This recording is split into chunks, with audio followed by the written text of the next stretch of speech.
On the next Canine Corner, ever thought about DNA testing your dog? We'll tell you what you need to know. And does your dog suffer from allergies? Dr. Paula from Dr. Paula's Mobile Veterinary Services will be talking to us about allergy testing and treatment. Plus, we'll tell you how you can give this guy a forever home. All this coming up on the next Canine Corner.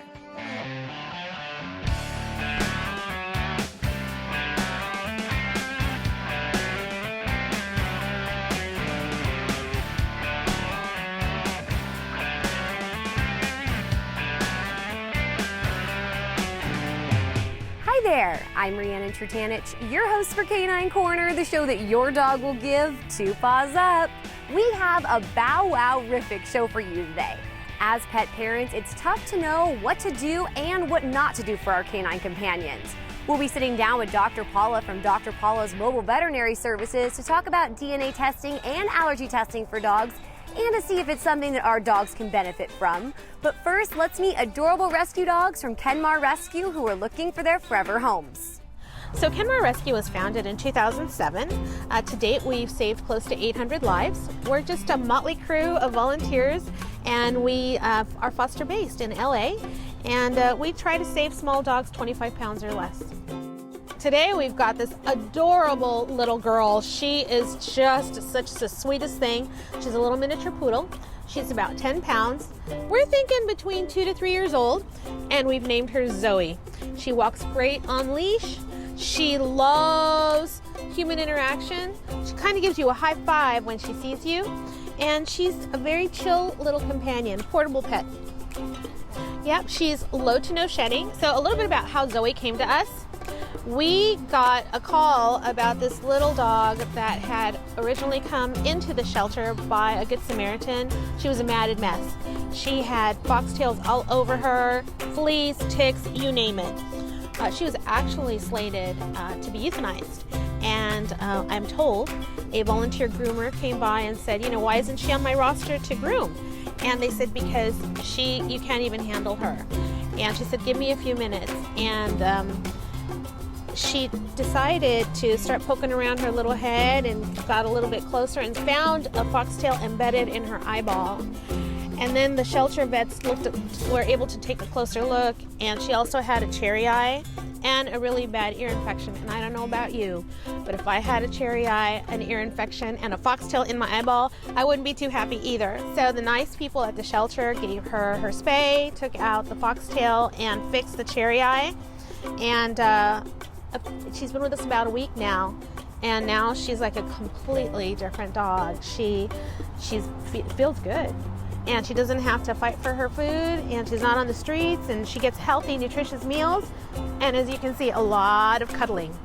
Yeah, so you know, there's a good side. There's a silver lining to everything. She went through a lot in her little life, but we're going to find her a great home.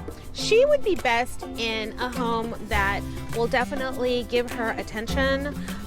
She would do great as an only child. A home that could give her a lot of love and attention would be the best home for her. Today we have Sugar and Slinky. They're both 3 years old. Slinky is 14 pounds and Sugar is 12 pounds. They're a bonded pair.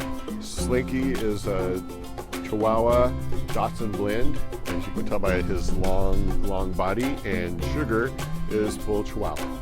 They, like I said, they're a bonded pair. They sleep together, they eat together, they play together, they walk together, they do everything together, and they just love being with each other all times, all day, all night. So they're like one dog, and they're very sweet. They love to cuddle, as you can see. They love to be on your lap. They love to follow you around, and we really love them, and I think that you would love them too. If you are interested in adopting any of these dogs, please contact Kenmar Rescue at kenmarrescue.org. Those dogs are so cute, and each one would love to be part of your family. Allergies are a very common and confusing problem for dogs. Dr. Paula from Dr. Paula's Mobile Veterinary Services is here now to talk to us about the types of dog allergies, the testing, and the treatment.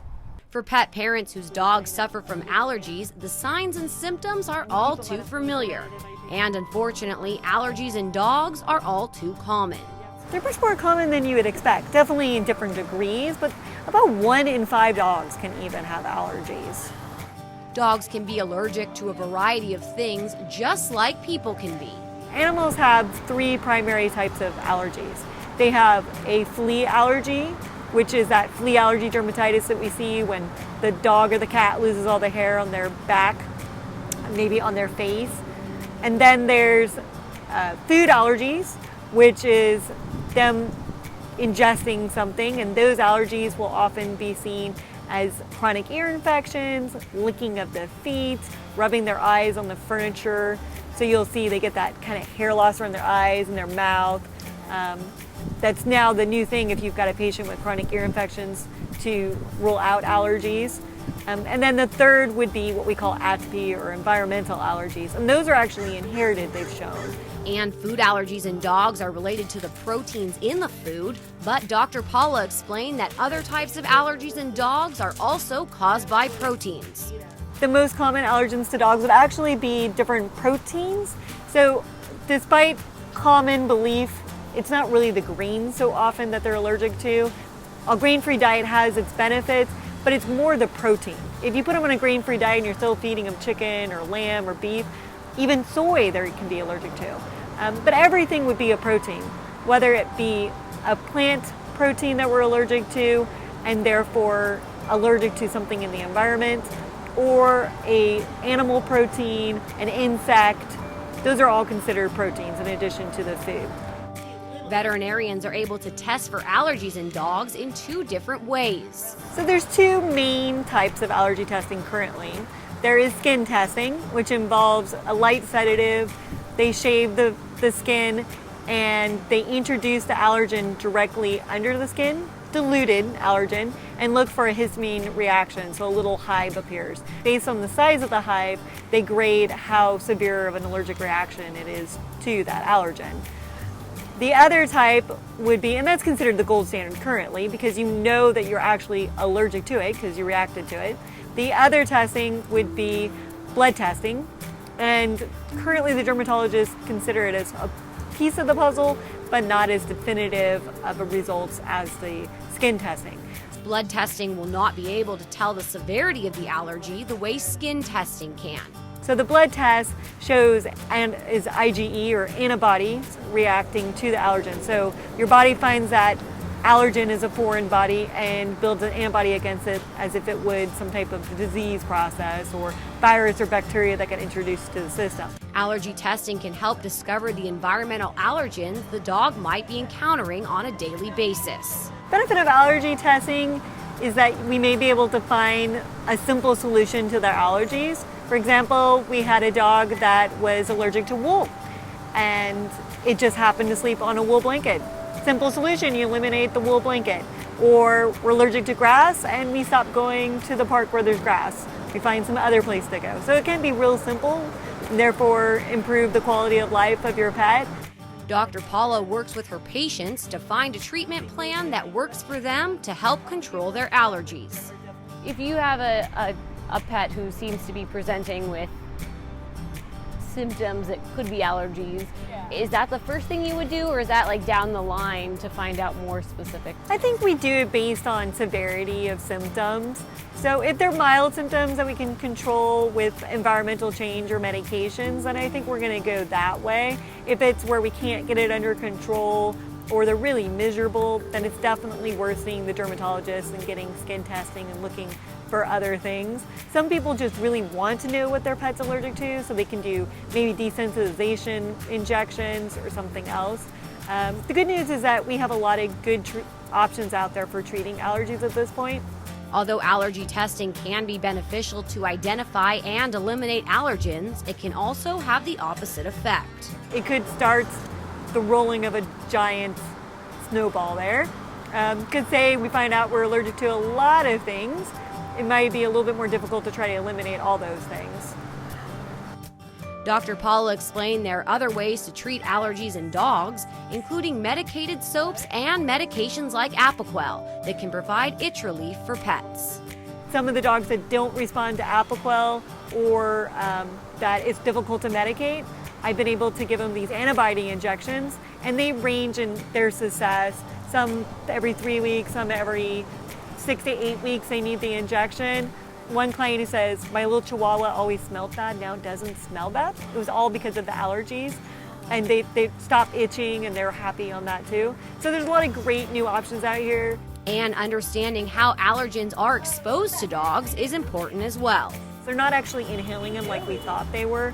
They're actually from a defective skin barrier, at least for the environmental allergies. So the allergens are filtering down as they are walking, or they're walking through the allergens. And so that's why the shampoos in which we can wash off the allergens and the omega fatty acids and different things that help build up that skin barrier again, or repair the skin barrier. The things like Apoquel that's kind of blocking those allergens. That's why it's making such a big difference. And not only can different treatments and testing make a difference for pets with allergies, but working with veterinarians like Dr. Paula do as well.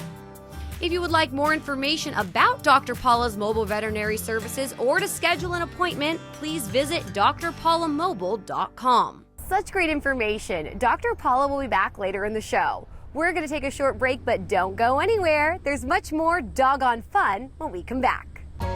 You're going to need me. You're going to need us. All of us. You're going to need our help with your water, your air, your food. You're going to need our determination, our compassion. You're going to need the next generation of leaders to face the challenges the future will bring. And we promise we'll be there when you need us.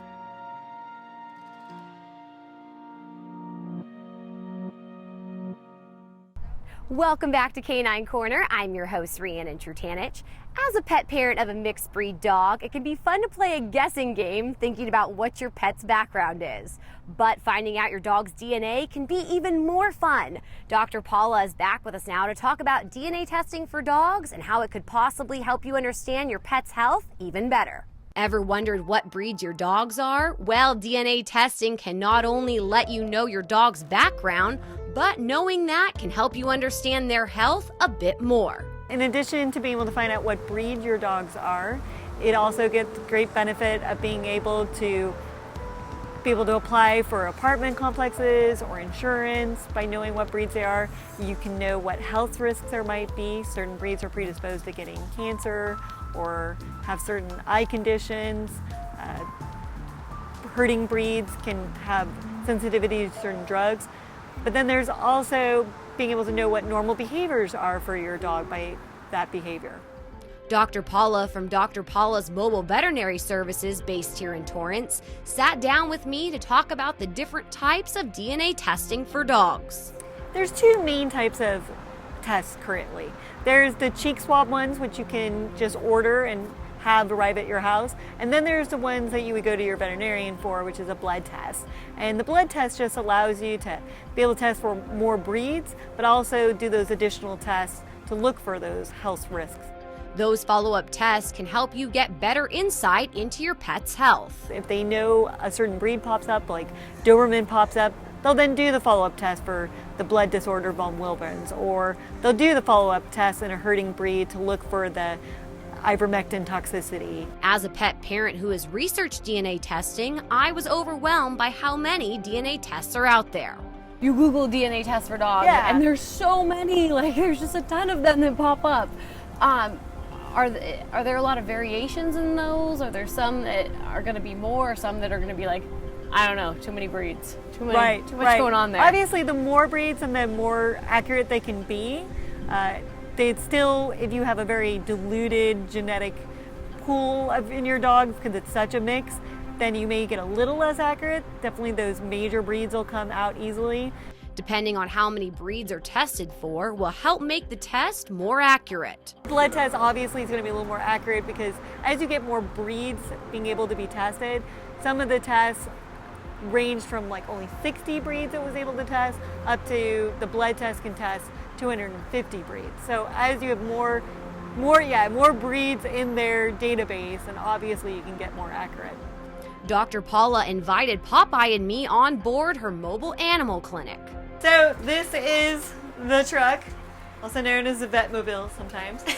Dr. Paula's Mobile Veterinary Service. We've got our medications and injectables. We've got a scale that pulls out from underneath. We have our blood machines, our x-ray machine. We pretty much have whatever you can need. Our little surgery suites hidden behind. Everything in here. Everything. It really yes. is a mobile veterinary clinic on wheels. It's amazing. Yeah. And Dr. Paula gave Popeye a DNA test. We're gonna go ahead and do a DNA test. The Royal Canin Genetic Health Analysis, also known as the Wisdom Panel. Royal Canin acquired it. And so let's see, it says veterinarian takes samples. So step one, we're gonna go ahead and draw some blood from Popeye. Be quick, you won't mind. And then we will go ahead and mail it in. We'll get the results in 3 to 4 weeks, and with a full report. You'll get a report sent to you via email. Wow. And then we'll find out he's part poodle after all. And then we'll go ahead and I'll get the further information that'll talk about those other tests that they ran and anything he may be predisposed to getting. Oh, that's amazing. Little fancy blood tube wrapped in cotton here. Dr. Paula labeled the vial with Popeye's information before the test, and the whole process, including the test itself, only took a couple minutes. After drawing blood, Dr. Paula sent the sample off, and I received an email from Royal Canin within 24 hours that the test was being processed. It obviously isn't going to change your love for your pets, whether you find out it's a poodle or a German Shepherd, but it may benefit you in knowing what health risks you need to be prepared for. As a veterinarian, do you ever recommend DNA testing, or is it something more that the pet parent wants to do? Sometimes the pet parent brings it up. So definitely there are times when I suggest it. You know, when there is a mixed breed, like maybe we should genetically test them and find out what breed they really are, for so knowing those health risks. But also, it's helped at times when people have been needing to get housing somewhere to know what that other breed is. And Dr. Paula says pet parents might be surprised by their dog's lineage, just as she was with her dogs. What do you think that pet parents would find most surprising about DNA testing their dog? Finding out what breeds their dogs really are. I know in personal experience, I did not think my dogs were lab boxer mixes. The lab part, yes, but I actually did think there was maybe chow. Daddy was a big, fluffy, lion-looking dog. Mama was a pointer, lab-looking dog. No pointer, no chow. So, completely surprised myself. But, I mean, it's nice to know that they've got boxer. Maybe in some aspect you then start seeing the other breed in them. And whether the DNA tests show your dog is a poodle or a pitty, a chihuahua or a chow chow, they will always be your dog. If you would like more information about Dr. Paula's mobile veterinary services or to schedule an appointment, please visit drpaulamobile.com. Be sure to tune in to next month's Canine Corner to find out what breeds Popeye is. You won't want to miss that reveal. Now, Dr. Paula's Mobile Veterinary Services is entirely mobile, which means she comes right to your house. How cool! Although she travels all over, her business is based right here in Torrance. Let's learn more about the company and how she can help your dog. What services does Dr. Paula's Mobile Veterinary Services offer? We offer pretty much anything you would get in your brick and mortar clinic, except hospitalization and any type of surgeries other than minor surgeries. Minor surgeries for us would be small mass removals, laceration repairs. We'll do some cat and dog neuters in the truck, but if they need to be hospitalized or if they need any type of abdominal surgery, probably best to be done in just a regular brick and mortar hospital. What made you want to go into mobile veterinary care? I think I first got the bug when I was in college and I worked for a mobile vet up in LA. And I just enjoyed so much being out there in the fresh air and seeing the animals in their own homes. I really got the fever when I was practicing in Arizona and our practice would do house calls. I slowly did, I begged, please let me do as many of the house calls as possible. And so it's so different to see an animal in the comfort of their own home, and you get to have a different relationship with the pet parent as well in their own home. You're able to have more time to really get to know them, bonds, and them trust you and your decisions, and you understand basically. It's hard to explain in the clinic what's going on at home that's affecting their animal, but to actually be there and see what the situation is, the other animals they're dealing with, and be able to help give solutions to changing the environment for behavior modification. The animals are obviously less stressed, therefore we get completely different personalities of animals, and the owners are less stressed as well, which is nice.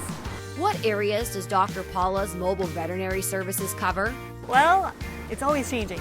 For the most part, it's San Pedro, Palos Verdes Peninsula, Lomita. We've gone to Long Beach, Manhattan Beach, Redondo Beach, Hermosa, and all the little surrounding areas around there. And of course, Torrance. Oh, and Torrance. I always forget Torrance. We are based in Torrance, yes. We're not at our location in Torrance. We are solely a house call practice. So we get that call a lot when people call. We do not have a location that you can come feed us at. We are solely local. You go to them. Yeah. Exactly. What are the advantages of mobile veterinary care? Well, the animals, like I said, are definitely less stressed. It's easier for owners. They can continue to do their conference calls, tend to their children, cook dinner. They don't have to find the leash, find the cat carrier, wrestle with their cat to go in the cat carrier. And we have the beautiful truck that's got everything equipped in it. And we're very flexible. Some people bring their pet directly to the truck. They don't want us to go inside their house. Other people definitely want us to go in the house. The animals are always more comfortable in the house, so that's our preferred place. And the truck is like our treatment area, but we'll do either. Even if someone's pet is healthy, should they still have an annual checkup? Annually or semi-annually is still very important, as your own doctor would say. It's better to find something small before it becomes something big. Elder pets can benefit from semi-annual exams. Even if they appear healthy, it's good to do some to check them, especially with blood work, to catch things while they're small before they become big. If you would like more information about Dr. Paula's mobile veterinary services or to schedule an appointment, please visit drpaulamobile.com. If you have a question, contact us and we'll be sure to get you the right answer. Call us at 310-618-5762 or email us at caninecorner@torranceca.gov. Now, if you missed the adoption segment at the beginning of our show or just want to see the adorable dogs again, here's your recap. Zoe is a miniature poodle mix. She's between 2 and 3 years old. Meeting this sweet dog, you would never imagine the life she had before being with Kenmar Rescue. She was found on the streets and turned into the shelter. While in the shelter, she had surgery for a foxtail embedded in her eye, as well as a cherry eye. She has made a full recovery and is now looking for her forever family. She's a very sweet dog and would love to be your best friend. Sugar and Slinky are a bonded pair. Slinky is a Dachshund Chihuahua mix. He is 2 years old. He gets along with kids and other dogs. Sugar is a 2-year-old Chihuahua. She's a very lovable dog. She gets along with other dogs. Sugar and Slinky are the best of friends and happiest when they are together. They would make the best companions. If you are interested in adopting any of these dogs, please contact Kenmar Rescue at kenmarrescue.org. If you want even more Canine Corner, including behind-the-scenes clips, tips for dog owners, and of course, hilarious photos of my dog Popeye, be sure to like our Facebook page and follow me on Instagram and Twitter. That's all the time we have today. Thanks for joining us here on Canine Corner. I'm Riannon Trutanich, and we'll see you next time.